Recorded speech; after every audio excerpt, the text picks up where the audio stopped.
محبوب پیغمبر نے فرمایا پانی کا برتن لے آؤ، مشکیزے میں جو تھوڑا تھوڑا پانی ہے برتن میں جمع کر دو۔ 5 انگلیوں مبارک پانی کے برتن میں اتاری۔ پتھر سے پانی کا نکلنا کمال تھا، لیکن اس سے بڑھ کے کمال یہ کہ اللہ نے آپ کے 5 انگلیوں سے پانی کے چشمے جاری فرما دیے تھے۔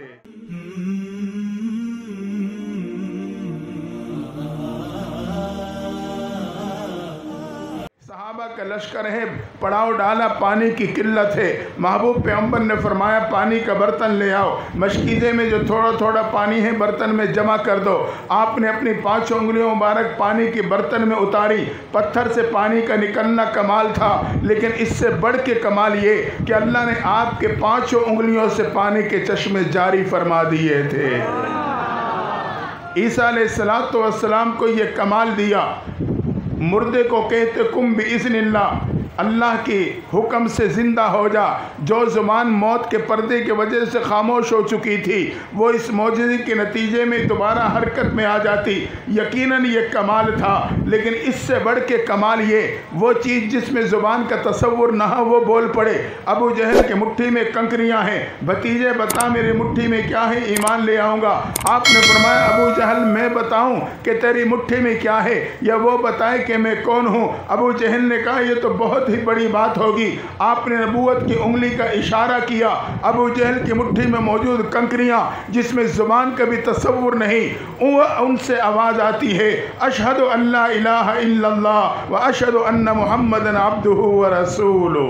نعرہ تکبیر، نعرہ تکبیر، تاج تخت ختم نبوت، تاج تخت ختم نبوت۔ اللہ نے تمام کمالات اپنے محبوب کو عطا کیے، اور اپنا محبوب اللہ نے مجھے اور آپ کو عطا کر دیا ہے۔ اس سے بڑھ کے اور کیا سعادت ہوگی؟ تمام کمالات اللہ نے محبوب کو دیے اور اپنا محبوب اللہ نے مجھے اور آپ کو عطا کر دیا ہے۔ اس لیے اس نسبت کا تقاضا ہے کہ ہم اور آپ ناموس رسالت کے لیے ہر وقت تیار رہیں۔ ہمارے سے نبوت کے دامن چھوٹنے نہ پائے۔ عقیدہ ختم نبوت میرے اور آپ کی ایمان کی بنیاد ہے، کیونکہ اس جماعت کے ساتھ میرے اور آپ کا تعلق وہ کسی عقیدت کا نہیں بلکہ عقیدے کا تعلق ہے۔ تو اس لیے ایسے محبوب پیغمبر جس کو اللہ نے کمالات سے نوازا اور وہ محبوب اللہ نے مجھے اور آپ کو دے دیے، آج میرے اور آپ کی ذمہ داری بنتی ہے ہم عالم مجلس تحفظ ختم نبوت کے پلیٹ فارم پہ ایک چھت کے نیچے ان علماء کرام کے زیر سایہ اپنے آپ کو پیش کر کے تا حیات اسی کام کے لیے اپنی صلاحیتوں کو پیش کریں۔ یقیناً قیامت کے دن اللہ اپنے محبوب کی شفاعت نصیب فرما دے گا۔ دوسری بات یہ کہ اللہ نے کسی امت کو ایسے نبی نہیں دیے جو مجھے اور آپ کو عطا کیے گئے ہیں۔ کوئی نبی اپنے امت کے لیے اتنا نہیں رویا جتنے محبوب پیغمبر میرے اور آپ کے لیے روئے ہیں۔ آپ اپنی بیٹیوں کے لیے اتنا نہیں روئے جتنا اپنے امتی کے لیے روئے ہیں۔ مدینہ منورہ پہ بادل کی گھٹا چھا گئی، لوگ دیکھ کر خوشی کا اظہار کر رہے ہیں رحمت برسے گی۔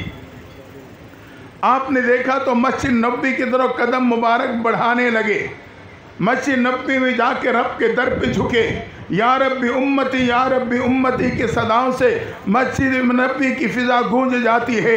اللہ میرے امت کو ہلاکت سے بچا لینا، یا اللہ میرے امت کو ہلاک نہ کرنا۔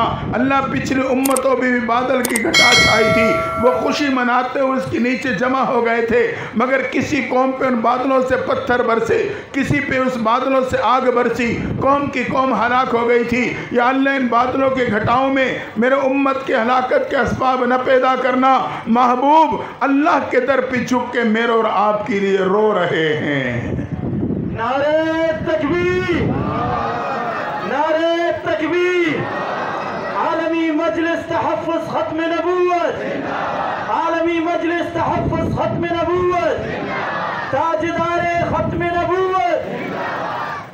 ایک موقع پہ صحابہ سے فرمایا میرے صحابہ، اللہ نے دنیا میں ہر نبی کو ایک دعا کا حق دیا ہے، ویسے تو نبی کی ہر دعا قبول، لیکن ایک دعا کا حق دیا ہے کہ وہ دعا یا وہ پکار نبی جس وقت جس انداز سے پکارے گا اللہ اسے اسی وقت اسی انداز سے قبول فرما لے گا۔ صحابہ نے سوال کر دیا اللہ کے نبی صلی اللہ علیہ وسلم کیا ہر نبی دعا کے حق کو دنیا میں استعمال کر چکا ہے؟ آپ نے فرمایا ہاں میرے صحابہ، ہر نبی دعا کے حق کو استعمال کر چکا ہے۔ نوح علیہ السلام نے 950 سال تبلیغ کرنے کے بعد آخرکار اسی پکار کے حق کو استعمال کرتے ہوئے جب رب سے کہا اللہ اس قوم کو ہلاک کر دے، اللہ نے اس پکار کو قبول کرتے ہوئے زمین اور آسمان سے پانی چھوڑا اور پوری قوم کو ہلاک کر دیا۔ موسیٰ علیہ السلام جب قوم کو لے کر بحیر کلزم کے کنارے پہ پہنچے، قوم نے دیکھا آگے دریا کی موجیں، پیچھے فرعون کی فوجیں، قوم گھبرا گئی، کہا موسیٰ علیہ السلام ہم تو پکڑے گئے، اب کہاں جائیں گے؟ آپ نے اس وقت اللہ کو پکارتے ہوئے اسی دعا کے حق کو استعمال کیا۔ اللہ تعالیٰ نے فرمایا میرے پیغمبر لاٹھی کو بحیر کلزم کے پانی کی سطح پہ ماریے، اللہ نے اس کے نتیجے میں پانی میں 12 خشک راستے پیدا کر دیے اور آپ کی قوم کے 12 قبیلے ایک ایک راستے سے ہوتے ہوئے بحیر کلزم پار کر گئی، میدان تی میں جا کے آباد ہوئی۔ صحابہ نے اگلا سوال کیا اللہ کے نبی صلی اللہ علیہ وسلم کیا آپ بھی اس دعا کے حق کو دنیا میں استعمال کر چکے ہو؟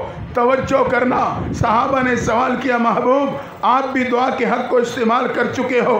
جبکہ ایک طرف صحیح حدیث کا مفہوم ہے، آپ نے فرمایا میں دنیا میں تمام انبیاء سے زیادہ ستایا گیا ہوں، اس کے باوجود اس سوال کے جواب میں آپ نے فرمایا میرے صحابہ میں نے اس حق کو دنیا میں استعمال نہیں کیا، میں اسے قیامت کے لیے محفوظ کر چکا ہوں۔ جب میدان حشر میں میرے امت کے گناہگار بے قرار کھڑے ہوں گے اس وقت اسی دعا کے حق کو استعمال کرتے ہو رب کو پکاروں گا جس کے نتیجے میں اللہ میرے امت کے گناہگاروں کی مغفرت کا فیصلہ دے دیں گے۔